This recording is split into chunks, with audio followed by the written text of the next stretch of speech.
brand new Looper King in the house. No, I mean, no, there's a video, right? I'm not going up against Pete. I'm not doing it. No. Welcome back, everybody. It's Andertons TV. Digital John's in the house, which means... Digital John. We are not using traditional valve technology today. No, we have gone digital.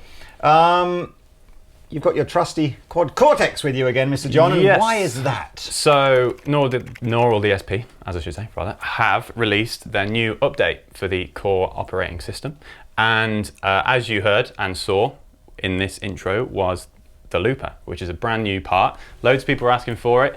And essentially, just walking through it, you saw how it worked. Let's take a look at that screen again for the looper. That was cool. Yeah, so in order to find it, just the same sort of thing on the device list. You scroll down and we now have a looper, and then it's Looper X, but we've got one in the chain. So you click it, and as you can see, pretty standard controls. They make quite a lot of sense. So I'll start with record, obviously. Oh, I see. So E meaning you could, and you were E, because I noticed in there, that was cool. You were hitting the touchscreen options, but presumably the foot switch just duplicates what each of those squares does. So there's 8 performance options, I'm going to call them, and then you've got 8 foot switches, so they correspond, and the ones that are red are the more sort of recording ones, and the white ones would be your more sort of altering what's recorded. We should say, by the way, it is March 31st today. Yes. And so the update that we are talking about is the one that came out at the end of March 2022, right? Yes. Just in case you're watching this like 6 months in advance, this may not be the latest update. Just saying. Yeah, and there are constant tweaks. I think there have been a few 1.3, 1.2, or since for little things. But anyway, so this is where it is at the minute, and the loop has pretty much stayed the same. So that is pretty self-explanatory. I liked, I mean, I don't want to butt in, but I will. So one shot you don't often see on loopers. So that was almost like this idea that it's just going to do one more time around, is it, and then stop? That's exactly it. Cool. Okay, show me how you do the loop. I saw the page thingy here. I think we were clicking here, weren't we? Mm-hmm. Show me the loop. So if I was to start recording a loop, I would press record, and then you can see it says armed and waiting for signal. So is that, sorry to interrupt again, all right. Is that again an option? Could you trigger the loop just using a conventional start-stop switch rather than this idea of arming it and waiting for it to sort of see? I think in the parameters, because we've got a parameters page here, if you go on threshold and this one, and essentially set it to off, you then went back into the looper, record, and then it's just straight away recording. Just straight in. Understood.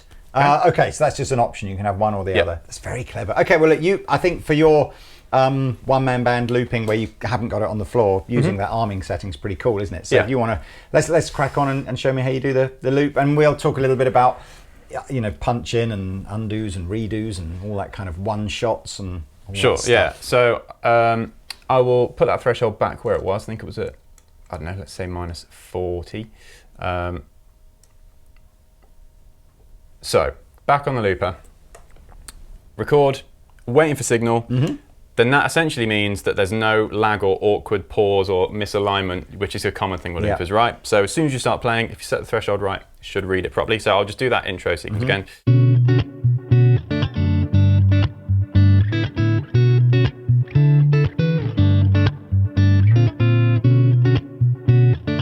And I'd use the buttons and the foot switches to show that you can use either. If you're standing up, you'd probably use the foot switches, 100%. Stuff like that. So we've got things like, there's some stuff here that you don't get on conventional loopers. So the duplicate is presumably just going, if you wanted that to be, what was that, like a 4-bar kind of loop? If you wanted it to be an 8-bar loop or whatever, you just duplicate it round and round and round. As many times as you want, I believe up to 4 minutes and 44 seconds. Cool. Obviously, we've got things like overdub, stop, which is normal. Reverse, I've again not seen reverse. Yeah, and stuff, so a bit quirky, but. And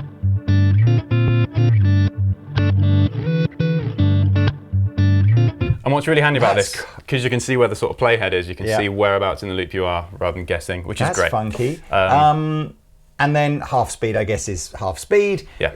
Punch in, I'm not familiar with. So what are we? I mean, I'm familiar with the sort of the punch in kind of recording term. So I guess it's doing something similar to that. But how is punch in different to you know, an overdub on a looper. Sure, yeah. So punch in would allow you to start recording where you press punch in, and that would then overwrite all the audio in the existing loop, no matter how many layers, and then that would change to punch out, so you can then punch out, and then it would go and return to whatever the loop was at that point. Right. So, okay. So I guess, you know, the idea of maybe punching in a middle 8 or some sort of break section in the loop and then going back to what you were before. Yeah. Very, very clever. And then, of course, if you wanted to undo any steps, if you make a mistake on a pass of a loop, or if you didn't want to do the punch in, you regretted it or something, press undo and it goes back to where it was. And I noticed as well that when you press the undo button, it changes to a redo button. Yep. So you can obviously toggle between, you know, whether you wanted it in or out. That's cool. And I think we saw in the opening jam that each layer of overdub that you do, you can return to the main menu, set yourself up a different sound. Yes. So that you're constantly putting different tones over each layer. And that's exactly what we did. You obviously used some sort of pitch shifter to get a bass sound and then...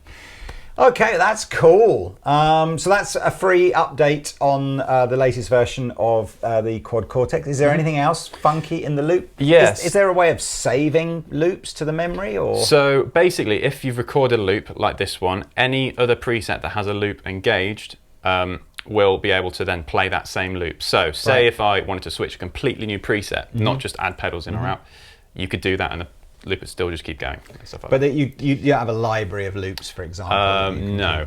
Okay, no problem at all.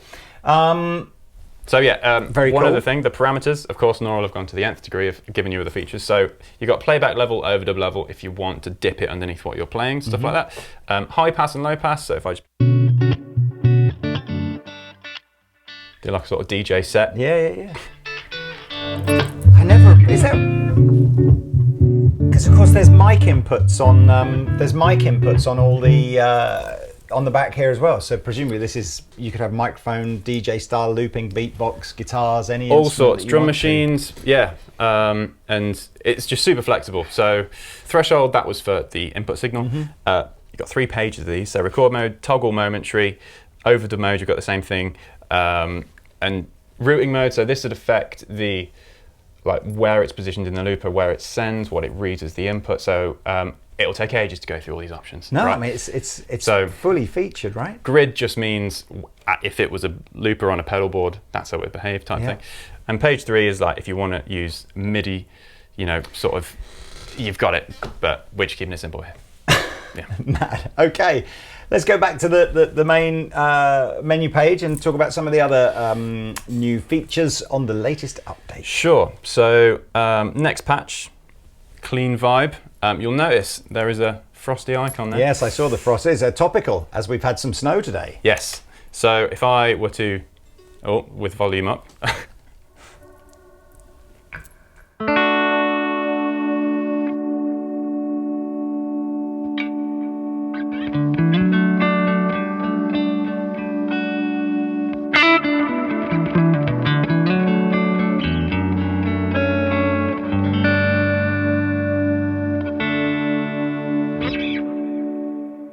Do you know what? That's a great feature, and it reminds me of. I don't think he's done a video like this for a while, but Rick Beato used to do all of his like crazy weird scales, and he'd go string pad. Yeah, absolutely. He'd play a chord, hit the freeze button, and then all these mad scales over the top of it, which all sounded great. Very similar to a looper, but it's sort of like a. I think we described it as like a audio picture instead of a like continuous thing. Imagine just like taking a picture of a chord or sound, keeping it there. And that could be really, really flexible. Yeah. Are there any parameters within the freeze thing that make it interesting? Are. So if I were to do the same sort of thing.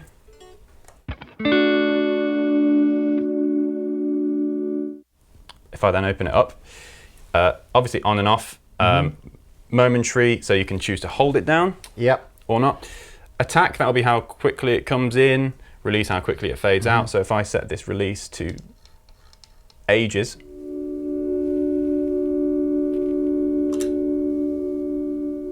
I see. Yeah. Dry gain, freeze gain, you've got high pass and low pass. So again, DJ set.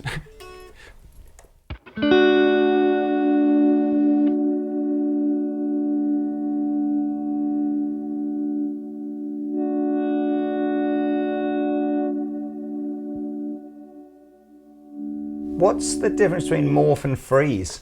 I noticed that up in the left-hand corner there was it said morph and freeze. Yeah, so good point. Morph is the type of effect that it is. So if in the device menu, let me just add a new thing here. So as part of this, we added the looper and also the morph section, of which freeze is an effect. So morph could be all sorts. Oh, I see. So morph is a block of it, like modulation would be a block of choruses and flanges and stuff. So this morph is just the block name for freeze and whatever else. Other cool stuff that Nora will think of. Yeah, I would love a vocoder and stuff like that. You can like bang a mic in, and then so morph could be all sorts. Understood. So, yeah. Understood. Okay, that's cool. Any other new stuff? So on top of the looper and the freeze function, there are a ton of new amps and cabs. That's kind of what I expect from Neural, just every update being here's some more amps and cabs. But so what have we got that's new? So raunchy fuzz, I have essentially got a maxed out bassman, called a bass loud here. Like volume normal and bright, all the way up to 10. That's sort of Jack White-esque. Oh, what am I doing with volume today?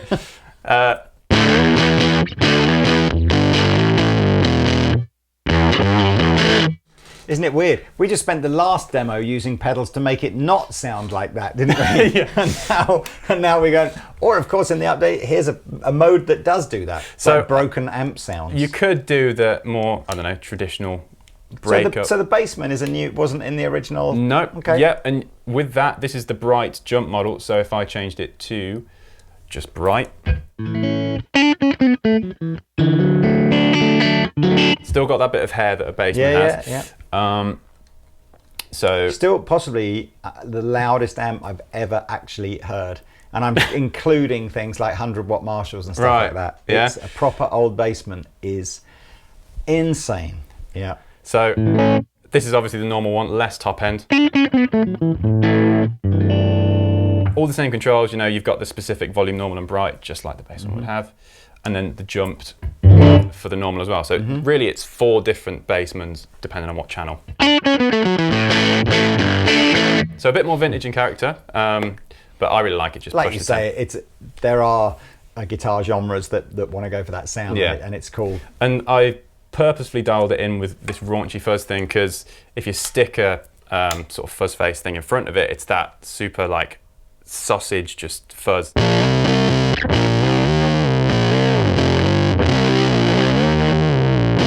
Which is so much fun. Sausage fuzz. Yeah, just like completely sausage the waveform. I like it. Yeah, sausage fuzz, probably not the best name.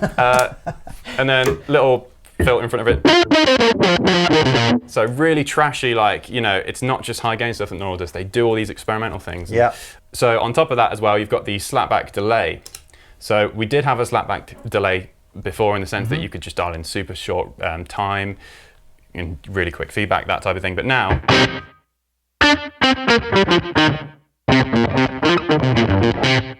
and you've also got a modulation on it. So that's a new feature, as well as I forgot to mention on the previous preset, analog delay.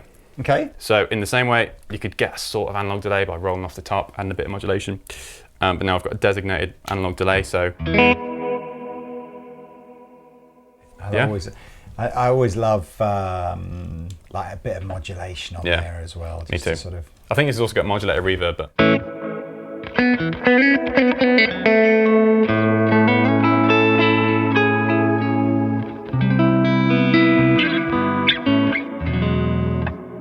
It's lovely, isn't it? Yeah. I could live in one of those, no problem at all. So what else we got? Raunchy Fuzz British, which is Silver Jubilee. Silver Jubilee! Yeah, Brit.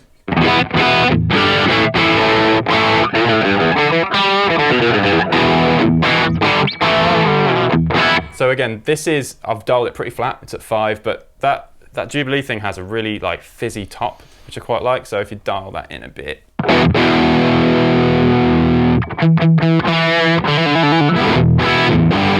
And I've rolled the treble off here, so I'm going to bring it in just a bit. But, to taste, you may want to bring that back out. But all that I expected from the Jubilee was like there instantly. And again, even though it's 1 amp, you've got a lead and a lead clip. Yeah, that was... again, I remember when that amp came out, and again, you used to pull one of the volume controls out or something, and it had this idea of this sort of clipped. I mean, I don't think it ever really had a clean channel, but it just had like, you know, drive and more drive effectively. Yeah. Yeah, Silver Jubilee.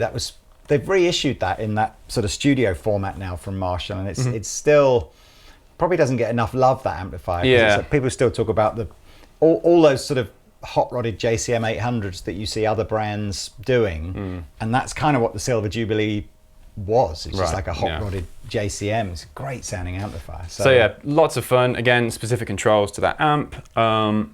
And what else have I had in this preset? What do we get? Slapback delay and room reverb. So just an idea of what that would sound like. I'm going to put a Tube Screamer style in front of it, Brit Blues, so Blues Breaker. Do you know what? Let's bring this back to what it was.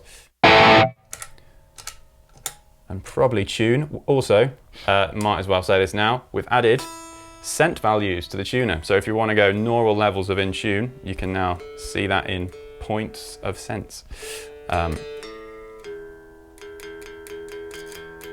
There we go. So.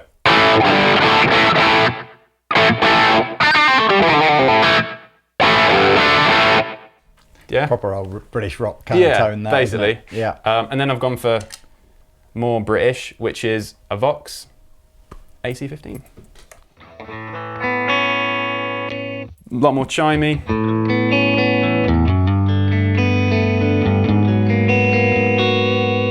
Super simple controls, just like the AC15. Bright switch on, I'll turn that off.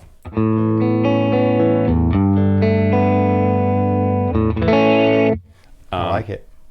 As I talked about, I think before, the matching cabs. So for this Vox AC15, we've got UKC15. Yeah, absolutely. Blueback Celestion, probably most famous speaker ever. Yeah, and then similarly for the, where have I gone? For the bass lad, the bassman, we've got like a Jensen bassman kind cab. of 410. 410. So going back to the preset we were just on, more British. A few other things we've added, more modulation devices. So the Dream Chorus, any idea what that would be? A dreamy chorus? No, not a Dimension chorus. I'm not sure. The Dreamscape, the John Petrucci TC. Yeah. So that's super like goes all over the place. That's Dream Theatre-y.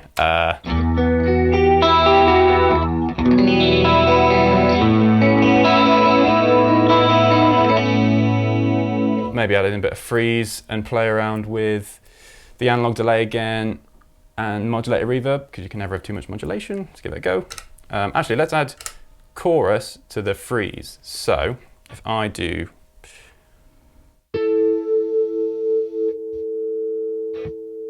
I'm going to do it without it. Sort of has a bit of movement to it.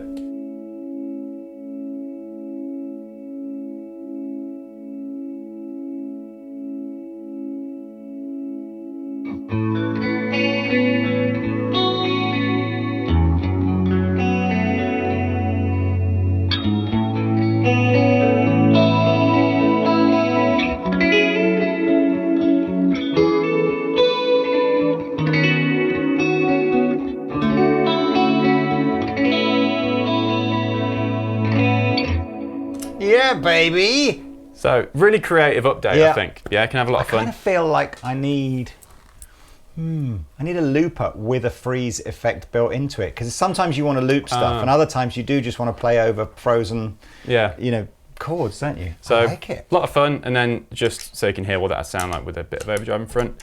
This is a Brit Blues again, Blues Breaker type. Turn off the compression actually. So without, within.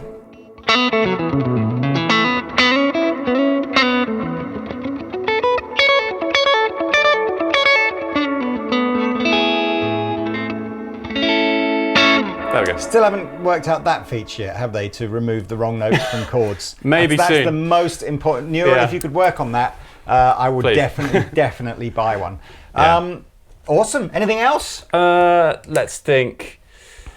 Just go through a few more modulations, really. So, yes, there have been specific units, but now we have added the, if I just, I'll scroll through here.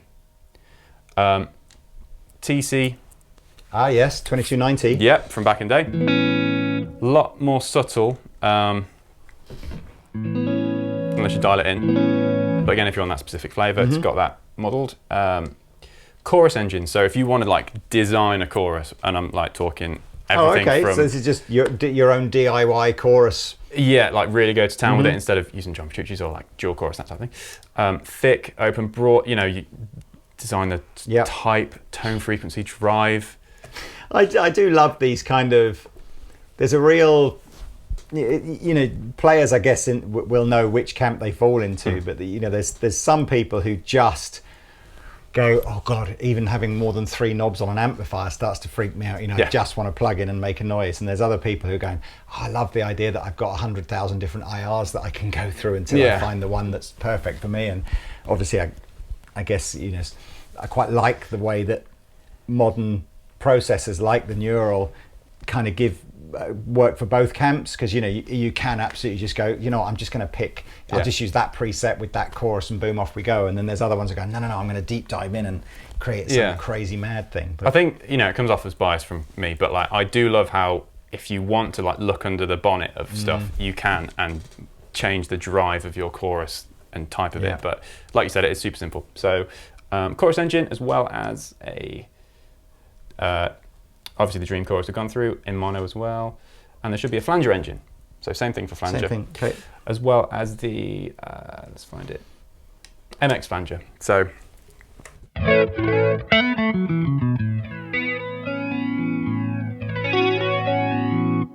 tons of stuff. That's cool, man. Well, look, thank you very much for that little update. John, I should mention, when he refers to we, when he's talking about himself and Neural, John is a Neural endorsee and often works with Neural when they're doing beta testing and patch creation and that kind of stuff. But when John is at Andertons, he is a sort of an independent expert and is allowed to say whatever he likes about whatever he thinks. So that's it. Links are below if you want to find out more about the Neural stuff. There's heaps and heaps of videos now on YouTube about this product. They're still unbelievably popular in the sense of, we usually get an allocation every month of 50, 60 units, and they turn up, and it's very rare that 1 or 2 days later there are any left. So yeah, fair play, well done Neural. It's incredibly popular product. So and then just as a few of the details. Oh yeah, on top of that, a few little UI changes. So I talked about the sense value and the looper and stuff like that. You can also change, and the eagle-eyed amongst you have noticed that the colors have changed a bit slightly to more accurately represent the graphics. But now there are some things like, if you hold these, you can mute or solo the output blocks, you can assign them to scenes, you can just essentially control them with expression pedals, or manually with a button press. There are a few other changes, but essentially we could be all day if I talk about that sort of thing. Okay, so they're all on the Neural DSP website.